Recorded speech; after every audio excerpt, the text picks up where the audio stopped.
few weeks back, you guys gave me for a few hours a Suburban, a 2021. I mean, it was beautiful. It was black. It was everything that I kind of felt like a rock star. I kind of felt like a politician, an important politician. It had all the comforts and the bells and whistles. So I kind of want to talk a little bit about the 2021 edition of the Suburban. And of course, tell me about the Tahoe as well. Yeah, absolutely. I mean, we're excited to introduce it to the market, right? The all-new 2021 Tahoe and Suburban are the most versatile and advanced Tahoe and Suburban ever. And, we can say that and hang our hat on kind of three pillars and how I break it down. First and foremost is best-in-class interior, whether it's the cargo space or rear seat media system, which we can talk about a little bit more.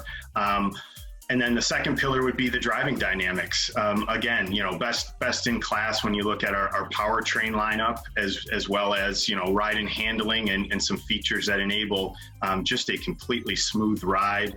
And then the third pillar that I would say, features the all-new Tahoe and Suburban would be unmatched technology and what that looks like, whether it's our best-in-class 9-camera views or up to 25 standard and safety driver convenience features. Kind of break down, what's the difference between the two? Is there a different person that buys the Tahoe versus the Suburban? Is this a lifestyle choice? Explain that to me, Matt. Yeah, so when you look at both wheelbases, Tahoe versus Suburban, there's a lot of similarities, right? Typically, there's a higher propensity of married individuals, higher household income, but ultimately the way we position them from a Tahoe perspective, it's about style as a top reason for purchase, and that the aspirational vehicle, if you will. And then when you look at Suburban, slightly longer wheelbase, but it's more about getting a job done, whether it's moving cargo or people. It's about truly being a master of your universe. I know you guys gave me the top of the line. I love all the electronics and gadgets, and we'll get into that in a sec. But yeah. I have a family. Talk a little bit about the safety aspect of the vehicle, maybe some things I didn't realize that you guys already have built in as far as protecting my family while we're driving. Absolutely. And safety is a top priority for us. And when we look at the large SUV segment, quite frankly, it's expected. And, when we talk Tahoe and Suburban and specifically some of the all new features, we look at our standard safety equipment. And, in this ever evolving world, I don't know about you, but I've been working from home office as I am now. And there's a lot of people going around the block and getting outside, which is ultimately great to see and encouraged. And I think, when we're talking safety, it's items like our front and rear pedestrian braking that are standard on the high country that give you that extra assurance of you're not going to hit, whether it's a parked bike or what have you. So, there's a lot of baked in standard safety equipment, a couple other auto emergency braking, forward collision alert. I can go on.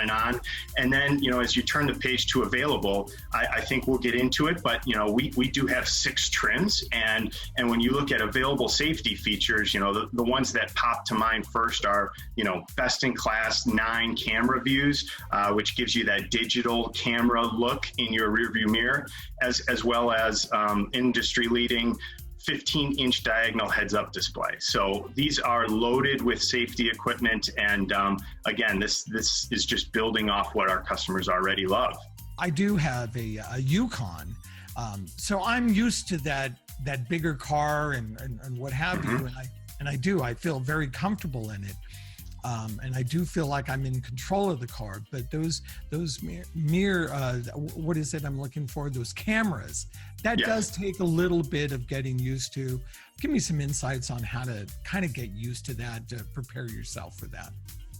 Yeah, I think it's familiarity. The more you're in and driving, whether you're reversing or perhaps you're towing, right? You get hitch view, hitch guidance, so on and so forth. So the car itself is a smarter vehicle. the technology throughout is more than just safety related. And as you have more experiences and exposure to it, I find or have found it being very digestible in terms of not only how to use it, but new features that are available. I appreciate the time that I had with the car, and I drove it all around. I drove it out to, in my area, Lake Elsinore, down the 15 freeway, down to the Temecula wine country. We drove around the wine country a little bit, and then we came back. We had a little lunch and then came back home.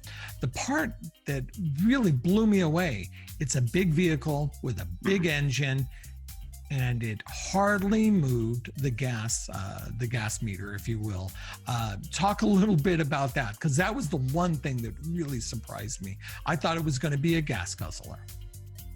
Yeah, we're extremely excited about the powertrain offerings that we have. As I had hit on here earlier in the call, you know, the driving dynamics are best in class, and the powertrain's a big reason for that. And so whether you have the carried over 5.3 liter V8 that our customers love, or the available 6.2 liter V8, you know, both are paired with an automatic 10-speed transmission, and yeah, to your point about gas mileage, we're estimating 15 city, 20 highway, and with a heavier vehicle, they're well performing.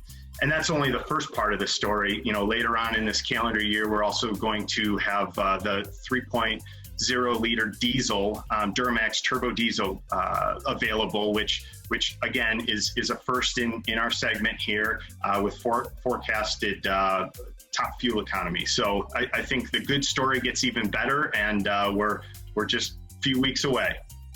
But talk to me about how you can get the most out of your vehicle, because we need to consider the fact we're spending a lot of money on our cars. How do we get the most out of them? Yeah, so when you're saying most out of your vehicle, two features, and they are new, and we highlight them because, again, it's taking our 45 years of segment leadership and improving on that. And the two features I'm talking about, one is more in the performance realm, if you will, and that's our segment exclusive 4-corner air ride adaptive suspension. And essentially what that enables is the ability to either raise your vehicle 2 inches or lower it 2 inches. And that can become especially helpful whether you're getting in and out of the car, or maybe you're going over a little bit more rugged terrain. And oh, by the way, if you're on highway going above 55 miles an hour, it will automatically lower to increase aerodynamics. So when we look at our suspension, I think, that's a feature that even if you don't engage a certain drive mode, it's automatically helping you, and a huge advantage. And then when we look at the interior of the vehicle, it's really hard to miss, quite frankly, if you have it equipped as the 12.6-inch dual rear seat media system. And, for long family road trips or what have you, these are state of the art. They play movies. It can hook up through HDMI for video games if you have a gamer in the household, Bluetooth music. And then, one of my favorite features that it can do is from the back seat, if you wanted to make a stop somewhere, you can forward the directions to the both pilot and co-pilot. And, in a safe manner, of course, they can accept and stop at your favorite fast food or ice cream shop. And you talk to somebody like who doesn't have children, because that is definitely not a good thing. Yeah. I want to talk a little bit about the times that we're living in. How do you test drive cars now? How do you purchase cars now? It may be a limited amount of time that we're involved in this, but are you seeing the evolution? Is GM looking at how you're evolving in a car purchase? Yeah, I think, as times are continuing to evolve, so has the purchase model too. I mean, I don't want to belittle the point of, hey, we're still doing a traditional transaction rate, and we're doing a good job at that. We have, roughly 3,000 partners within our dealers who, with the new Chevy Cares initiative, are putting safety at the forefront as normal. So I think the traditional model is still there. And then, as I've mentioned, a lot of new features for us. We have more digital experiences coming to market when that looks in the form of video walk-arounds as well as virtual experiences just from a broader GM family too. No, I like that. I like going on and I'm sure a lot of other people enjoyed that as well. You go on your website, you can talk about your trims, your colors, your interior, the options. You guys do a fantastic job on that. Love the high country. I did. I really enjoyed it. Final question, possibly. When are they available? Are they available now? And you kind of alluded to something, the quantity, the pipeline to get some of these new vehicles that you're talking about. Yeah, absolutely. They are available now. You can go out to Chevy.com and build your own, finding dealer inventory. But we are producing them down in, again, Arlington, Texas. Team's doing a great job down there. And then as far as pipeline, I mean, we're getting these out to dealers as fast as we can build them. And I know they're having great success on the lots as one of the vehicles that are generating a ton of buzz and traffic. Hey, Matt, thank you so much for your time. Thanks for making that vehicle available to us to review and drive. And thank you. Absolutely. Appreciate the time and take care. Didn't get enough? There's always more at HispanicLifestyle.com. And follow us on your favorite social media platforms.